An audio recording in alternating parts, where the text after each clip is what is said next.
Welcome back. आप जरा आगे बढ़ते हैं। इब्राहिम, मैं आपसे जानना चाहता हूं कि वकला तहरीक का ये मामला है, वकला कन्वेंशन हुआ आपके इल्म में, उन्होंने कहा जी आईनी पैकेज के हवाले से हम इसको किसी सूरत जो मुजवजा आईनी तरामीम है इनको कबूल भी नहीं किया जाता और ये हम कभी पास भी नहीं करवाने देंगे कोर्ट से। लेकिन आप क्या समझते हैं कि अब वकला, एक जानिब तो ज़ाहिर अदलिया का मामला था, वकला भी अदलिया के साथ आ गए और हुकूमत के खिलाफ अब अदलिया की एक और बहाज आ रही इस आईनी तरामीम पैकेज को लेकर शुरू होने जा रही है, और ये वकला तहरीक जो है मौजूदा सियासी हालात पर क्या असर मुरतब करेगी?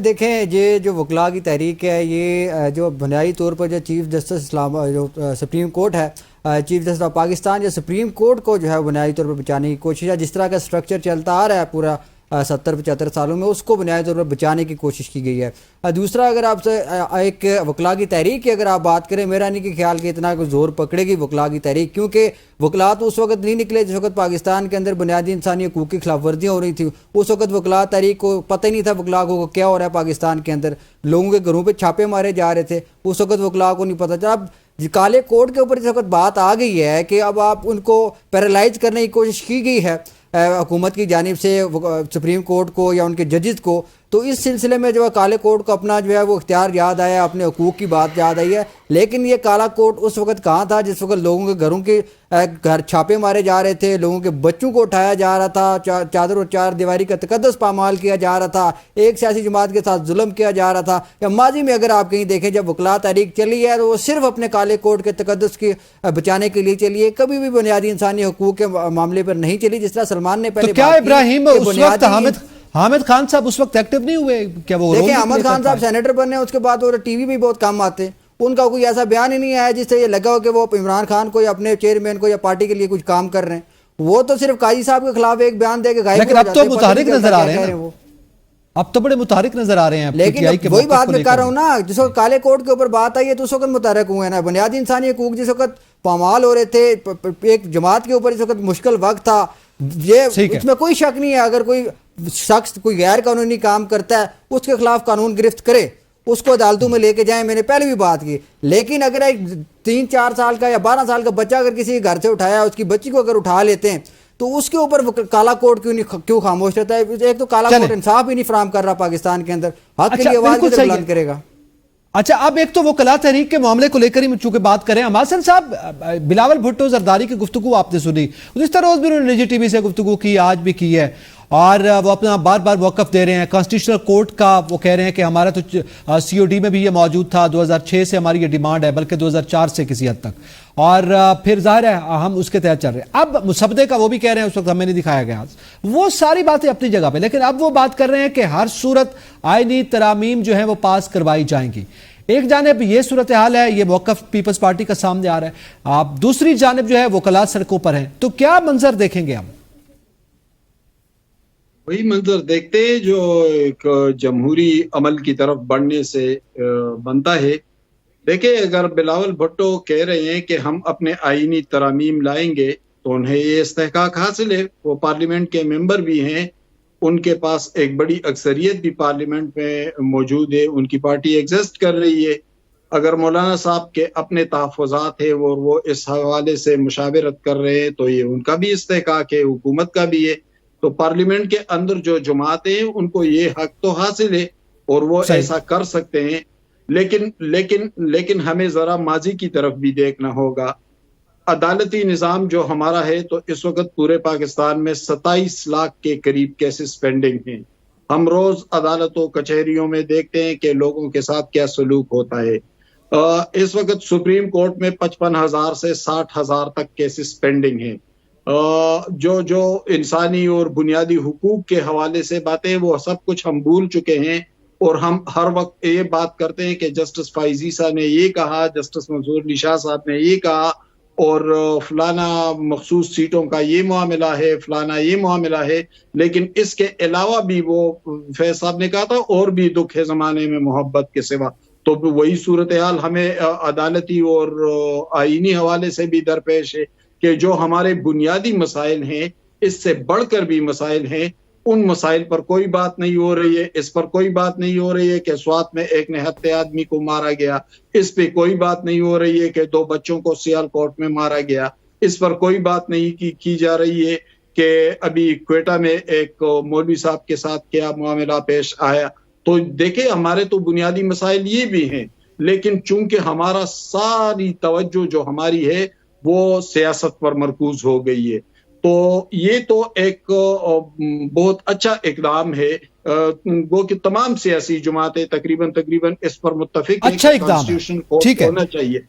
لیکن اسی میں حماد صاحب اقدام جو ہے وہ ایک سیکنڈ میں سوال کی اجازت دیجیے گا. اب ظاہر ہے یہ تمام تر معاملات اپنی جگہ پہ عدالتی اصلاحات کی ضرورت ہے، لیکن کیا وجہ ہے کہ ایک دم ایسی ہجانی کیفیت طاری ہو گئی کہ ابھی سے ہمیں اصلاحات کرنی ہے، راتوں رات سنڈے کو ہم نے پارلیمنٹ بلانی ہے اور سب کو اکٹھا کرنا ہے، پھر مسودہ بھی کسی کو نہیں دکھانا. ایک تو یہ معاملہ ہے، اور دوسرا اب ظاہر ہے اس میں وکلاء جو کہ آئین کی ظاہر تشریح بھی کرتے ہیں، عدلیہ کی ہم بات کریں، وہ بھی اس کی مخالفت میں نظر آ رہے ہیں، کیونکہ وکلاء تحریک میں یہ کہا گیا کہ 20 جو ریٹائرڈ ججز ہیں وہ بھی شامل ہوں گے.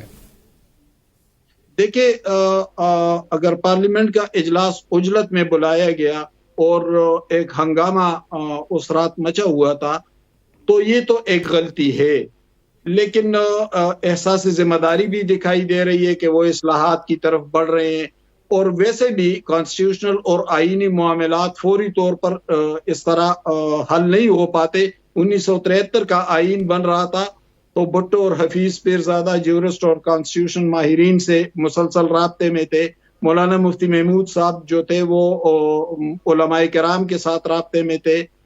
شاہ احمد نورانی صاحب مطالعے کی طرف ان کا زیادہ وہ تھا، چونکہ وہ قادیانیوں کو اقلیت قرار دینے کا معاملہ تھا تو وہ علمی حوالے سے کام کر رہے تھے. ولی خان جو تھے وہ لیفٹ کے سیاستدانوں کے ساتھ رابطے میں تھے. تو ایک طویل مشاورت ہوئی اور پھر کہیں جا کر 1973 کا آئین بنا. اسی طرح 18ویں ترمیم جب بن ہو رہا تھا تو اس پہ بھی ایک طویل مشاورت ہوئی تھی. تو دیکھیں مشاورت کا متقاضی ہے معاملہ ہے. ٹھیک ہے، اب سلمان صاحب آپ کے نزدیک بلاول بھٹو زرداری صاحب نے یہ بھی کہا کہ کامران مرزا صاحب ان کی کال ہی نہیں اٹھا رہے، وہ بار بار کال کر رہے ہیں، تو کیا اب مولانا فضل الرحمان نے ان کو لال جھنڈی دکھا دی ہے، اب وہ ان کے ساتھ نہیں ہوں گے، یا ابھی کوئی امید باقی ہے؟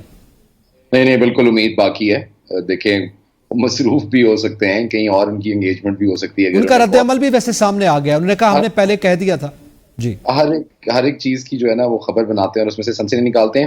مجھے اس پورے سناریو کے اندر نا 2 لوگ، جس طرح اپوزیشن ہے اور وکلاء تحریک کا آپ ذکر کر رہے ہیں، 2 لوگ ایکٹیویٹ ہوئے ہوئے ہیں جی اس وقت وکیلوں کو ڈیفیوز کرنے کے لیے اور وکیلوں سے نیگوشیٹ کرنے کے لیے اور یہ جو معاملات ہیں یہ عوام تک لے کے آنے کے لیے، اور اس کے اوپر بہت زیادہ مشاورت جاری ہے. ایک تو آپ نے ذکر کیا بلاول بھٹو زرداری صاحب ہیں جو وکیلوں کی کنونشن کے اندر بھی گئے اور انہوں نے بڑے مدلل باتیں کی، اور انہوں نے جو یہ ترامیم کرنا چاہ رہے ہیں کہ کیا وجوہات ہیں، اور جس طرح آپ نے ذکر کیا کہ انہوں نے کہا کہ جی چارٹر آف ڈیموکریسی کے اندر بھی ہم یہی کانسٹیٹیوشن امینڈمنٹس جو ہے وہ لے کے آنا چاہتے تھے اور وہ نہیں لے کے آ سکے اور معاملات دوسری طرف چلے گئے. ساتھ ہی ساتھ اعظم نظیر تارڑ صاحب جو ہیں وہ بھی لوگوں سے ملے ہیں، وکلاء سے ملے ہیں، اور انہوں نے جو گورنمنٹ کا پوائنٹ آف ویو ہے وہ ٹیبل کیا ہے. اس میں ایک جو ہے نا وہ نہ کہ بڑی حیران کن بات تھی، اور شاید وہ جو ملٹری ٹرائلز کے حوالے سے بات ہو رہی ہے اس کو جسٹیفائی کرنا چاہ رہے تھے. اس میں انہوں نے کہا کہ جی جو بے نظیر بھٹو کے مرڈررز تھے شہید کے وہ بھی اویلیبل تھے، ان کے ڈی این اے ٹیسٹ جو تھے وہ بھی میچ کر گئے تھے اور باقی ساری چیزیں بھی ہو گئی تھیں، لیکن ان سہولت کاروں کو آزاد کر دیا گیا. اور بعد میں یہ پتہ لگا کہ وہ ججز کے اوپر بہت زیادہ پریشر تھا. تو ظاہر ہے کہیں نہ کہیں کانسٹیٹیوشنل ریفارمز کی بھی ضرورت ہے، جوڈیشل ریفارمز کی بھی ضرورت ہے، تاکہ جو ججز ہیں ان کی آئیڈینٹی کو سیف گارڈ کیا جا سکے، یا اگر ملٹری ٹرائل کی طرف چیزیں جاتی ہیں تو ان کو کس طرح لے کے چلنا ہے. تو دیکھیں ایک میسو لیول کے اوپر ایک لارجر ڈائلاگ کی بالکل ضرورت ہے، اور وہ ہو رہا ہے اس وقت. جس طرح ابھی ذکر کیا ہے انہوں نے کہ گورنمنٹ نے عجلت کے اندر جو حرکت کی سنڈے کو اور کرنے کی یہ پوری کوشش کی وہ بیک فائر کیا، اور سینٹی پریویلڈ، جس طرح پچھلی دفعہ بات کر رہے تھے کہ کولیکٹیو وزڈم کا پریویل کرنا وہ بہت زیادہ ضروری ہے. تو وہ تقریباً تمام، چاہے وہ حکومتی جماعتیں ہوں یا اپوزیشن جماعتیں ہوں، they are on the same page now. They want to deliberate, they want to sit and see کہ کیا کیا چینجز آ رہی ہیں اور ان کا جو کانسٹیٹیوشنلی امپیکٹ ہے وہ کیا ہوگا اور اس کا عام آدمی کی زندگی کے اوپر کیا امپیکٹ پڑے گا. ٹھیک ہے، اب ذرا آگے بڑھتے ہیں. आप ज़ाहिर है पीपल्स पार्टी के हवाले से आपने वो केस का जिक्र किया, उसमें तो खुद पीपल्स पार्टी अब मुखालिफ है ना, वो तो आर्टिकल 8 में जो तरमीम करना चाह रहे हैं उसको डिफेंड कर रहे थे आजम नज़ीर तारड़ साहब, लेकिन बिलावल भुट्टो जरदारी साहब उसकी मुखालफत करते हुए दिखाई दिए। आज निजी टीवी में उन्होंने शो में ये बात की है। लेकिन चले थोड़ा आगे बढ़ते हैं, वो मुशावरत होगी, क्या सूरत हाल होगी। लेकिन वकला तहरीक की जब हम बात करें तो कमर मेकन साहब, मुशर्रफ दौर में भी एक वकला तहरीक चली थी, अब जाहिर है उस पर डिस्कशन शुरू हो गई है, बात हो रही है, तो क्या उस वक्त भी जो हालात थे वो आपके भी सामने हैं, हमारे भी सामने हैं, वो हालात ज्यादा मुश्किल थे या आज के हालात ज्यादा मुश्किल हैं वकला तहरीक अगर आगे बढ़ती है? इब्राहिम ने अभी कहा कि वकला तहरीक में उन्हें कोई दम नजर नहीं आता, क्या मुश्किल हालात की वजह से? देखिए, मैं इब्राहिम भाई की बात को सेकंड करूंगा। मुझे भी इसमें एक चीज़ वाज़े तौर पर नज़र आ रही है कि वकला अभी तक खामोश रहे हैं। आइन बड़ी दफ़ा आइन शिकनियाँ हुई हैं बहुत सारे इदारों की वजह से, पार्लियामेंट के अंदर आइन शिकनियाँ होती रही हैं, हुकूमत ने की हैं, वज़राए आज़म जो अभी तक बैठे रहे उन्होंने की हैं। हमारे सामने काकड़ साहब हैं, वो अपनी मुद्दत 3 माह के बजाय 9 माह से 1 साल से भी ऊपर चले गए थे। इलेक्शन कमीशन की बहुत सारी कानून और आइन की खिलाफ वर्जियाँ हैं, तो सारे लोग खामोश बैठे रहे। औरतों को उठाया गया, बच्चों को उठाया गया, लोगों के ऊपर पर्चे किए गए, बहुत सारी चीज़ें। बहरहाल अब वकला एक्टिव क्यों है, असल सवाल ये है। तो उसका जवाब ये है कि कुछ अरसे के बाद सुप्रीम कोर्ट बार और पाकिस्तान बार के इलेक्शन आने वाले हैं। तो अब ये दोनों धड़े जो हैं वकला के, वो अपनी अपनी जगह पर इस वक्त एक्टिव नज़र आ रहे हैं। कल जो इस्लामाबाद के अंदर लेजेंड होटल के अंदर एक इजलास हुआ, उसमें हम ये कह सकते हैं कि हुकूमत की हिमायत याफ्ता जो तमाम ग्रुप्स थे वो मौजूद थे, और आज लाहौर के अंदर जो कन्वेंशन हुआ उसमें अपोजिशन और ख़ासकर तहरीक इंसाफ की बहुत सारी क़यादत और वकला मौजूद थे। तो ये वकला की आपसी लड़ाई है, और इस वक्त जो आइन और कानून की बातें की जा रही हैं वो बेशक ज़रूरी है, उसके ऊपर डिस्कशन होनी चाहिए, लार्जर पर्सपेक्टिव से इन चीज़ों को देखना चाहिए। अदालतें बनानी हैं, बेशक बनाएं, लेकिन अगर सुप्रीम कोर्ट आपके पास एक अदालत मौजूद है तो आप इस्लाहात करें, उसको स्ट्रेंथन करें, उसको मजबूत करें, जजेस की तादाद में इजाफा कर दें। आईनी जो अदालत आप बनाने की कोशिश इस वक्त कर रहे हैं उसके पीछे इंटेंशंस, गुड इंटेंशंस का होना ज़रूरी है। आईनी तरमीम के पीछे उसमें अवामी मफाद का होना ज़रूरी है, उसमें पर्सन स्पेसिफिक आइन साजी का ना होना ज़रूरी है। ये चीज़ें सबसे इंपॉर्टेंट है। और इस वक्त इसमें सवाल है कमर साहब, इसमें सवाल है, आप इसे सवाल कर रहा हूं, ये बातें बिलावल भी कर रहे हैं, पर्सन स्पेसिफिक नहीं होंगे, हमारा सिर्फ कॉन्स्टिट्यूशनल कोर्ट का मामला है जो सीओडी के मुताबिक, क्या कायल कर पाएंगे मौलाना फजलुर रहमान को या इवन पीटीआई को अगर ये बातें जो उनके तहफ़्फ़ुज़ात हैं या खदशात उनको दूर करके इस पे आ जाए कॉन्स्टिट्यूशनल कोर्ट और उन मैटर्स पे जिन पे वो नहीं चाह रहे कि उस पर अमेंडमेंट की जाए उनको रोक दिया जाए? देखिए, इसमें मैं शॉर्टली आपको ये बता दूं कि आईनी तरमीम का ठेका जिनके पास पहले था वो नाकाम हुए, वो नहीं कर पाए, वो ठेकेदार नाकाम हो गए।